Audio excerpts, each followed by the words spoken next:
Shalom sahabat Gema, selamat berjumpa kembali. Kita bersyukur bahwa hari ini Tuhan berikan kepada kita hari yang baru. Kita boleh kembali belajar firman Tuhan. Hari ini tema yang akan kita bahas yaitu hamba Tuhan yang setia, terambil dari Ulangan pasal yang ke-34. Mari saudara kita siapkan hati kita sebelum kita belajar firman Tuhan, kita berdoa. Ya Tuhan, kami serahkan diri kami, biarlah Tuhan pimpin kami, beri kami hati yang siap untuk mengerti, beri kami telinga yang siap untuk mendengarkan, sehingga kami boleh menjadi pelakukan firman-Mu. Berfirman-Lah Tuhan, biarlah kami siap untuk mendengar. Dalam nama Yesus Kristus kami berdoa. Amin. Saudara, saya akan membacakan beberapa ayat dari Ulangan pasal yang ke-34, ayat 1-8a, sedemikian. Kematian Musa. Kemudian Musa naik dari daratan Moab ke atas gunung Nebo, ke puncak Pisga yang di seberang Yeriko. Lalu Tuhan memperlihatkan kepadanya seluruh negeri itu, daerah Gilead sampai ke kota Dan, seluruh Naftali, tanah Efraim dan Manasye, seluruh tanah Yehuda sampai laut sebelah barat, tanah Negeb, lembah Yordan, dataran Yeriko, kota pohon kurma itu sampai Zoar. Berfirmanlah Tuhan kepadanya, inilah negeri yang kujanjikan dengan sumpah kepada Abraham, Ishak dan Yakub. Demikian, kepada keturunanmu lah aku akan kuberikan negeri ini. Aku mengizinkan engkau melihatnya dengan matamu sendiri, tetapi engkau tidak akan menyeberang ke sana. Lalu Musa hamba Tuhan itu meninggal di sana, di tanah Moab, sesuai dengan firman Tuhan. Dia menguburkannya di suatu lembah di tanah Moab, berhadapan dengan Bet Peor, dan tidak ada orang yang tahu kuburnya sampai hari ini. Musa berumur 120 tahun ketika ia meninggal. Matanya belum rabun dan kekuatannya belum hilang. Orang Israel menangisi Musa di dataran Moab selama 30 hari. Demikian pembacaan firman Tuhan. Nah, kalau kita melihat, ketika kita membaca firman Tuhan, kita tahu bahwa Musa disebut sebagai hamba Tuhan, ya, di pasal 34 ayat 5. Nah, walaupun banyak tokoh Alkitab yang disebut sebagai hamba Tuhan, Musa lah yang paling sering disebut sebagai hamba Tuhan. Jelas bahwa banyaknya pengulangan ini penting, ya. Ketika suatu kata diulang-ulang itu menunjukkan bahwa ada kepentingan di sana. Tanggapan Tuhan saat Miriam dan Harun memberontak melawan Musa menunjukkan pentingnya sebutan ini. Dikatakan di dalam firman-Nya, dengarlah firman-Ku ini.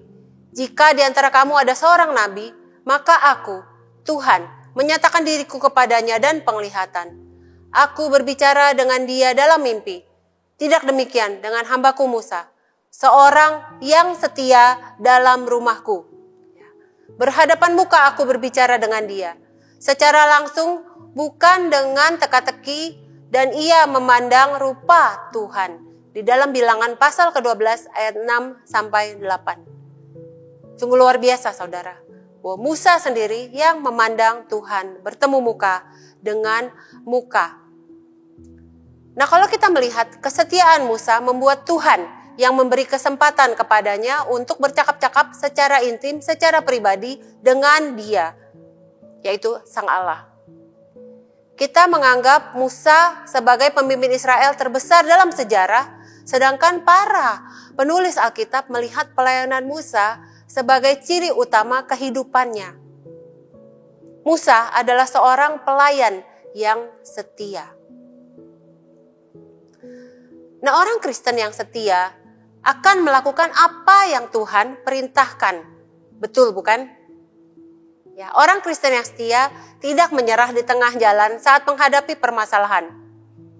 Apapun masalah yang dihadapi, mereka akan menyelesaikan tugas mereka.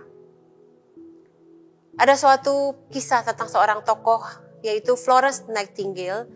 Dia hidup di tahun 1820 sampai 1910, yang diakui sebagai pendiri profesi keperawatan modern. Nah, menjelang akhir daripada karirnya, dia ditanya tentang rahasia hidupnya.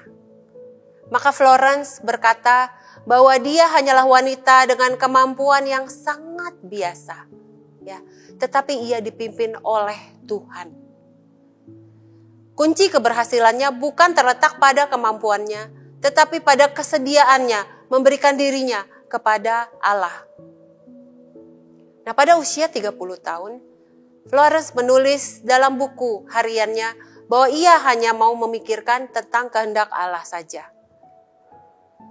Nah, kita melihat bahwa komitmen untuk melakukan kehendak Allah dan ketekunan dalam melaksanakannya seharusnya menjadi tekad daripada kita setiap pelayan Allah. Nah, kembali ke dalam bacaan kita tadi, Musa meninggal di tanah Moab, ya, dari pasal 34 ayat 5, bukan di tanah perjanjian. Kenapa? Kitab Ulangan memberikan penjelasan bahwa walaupun Musa adalah seorang pemimpin yang hebat, dia adalah manusia biasa yang memiliki kesalahan, yang memiliki kelemahan. Walaupun ada orang yang menganggap dosa Musa itu kecil, ya, dan tidak pantas mendapat hukuman berat, tetapi dosa adalah tetap dosa. Dan dosa seorang pemimpin itu lebih serius dibandingkan dengan orang yang bukan pemimpin. Ini tercatat di dalam kitab Yakobus pasal yang ketiga ayat 1. Hukuman bagi seorang pemimpin itu bisa jadi sangat berat. Sekalipun Musa memiliki kelemahan, yang diingat orang tentang Musa tetaplah bukan kegagalannya. Benar bukan?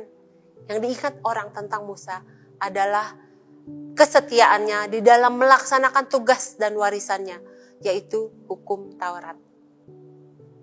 Kembali kepada kita semua.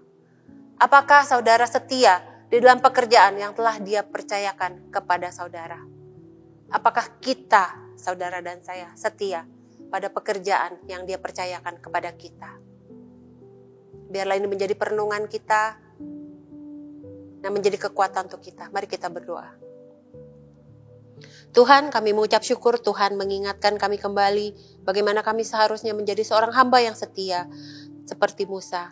Mungkin banyak persoalan di hadapan kami, tapi biarlah kami dengan teguh terus berpegang kepada Tuhan dan boleh menyelesaikan segala permasalahan yang terjadi karena kami kuat di dalam Engkau. Terima kasih ya Tuhan, biarlah sampai akhir hidup kami boleh menjadi hamba yang terus setia kepadamu dan menjadi berkenan di hadapan-Mu. Terima kasih Tuhan, kami serahkan sisa hari ini, biarlah terus di dalam pimpinan tangan pengasihan Tuhan. Dalam nama Yesus Kristus, kami berdoa. Amin. Selamat menjalani hari, Tuhan Yesus memberkati.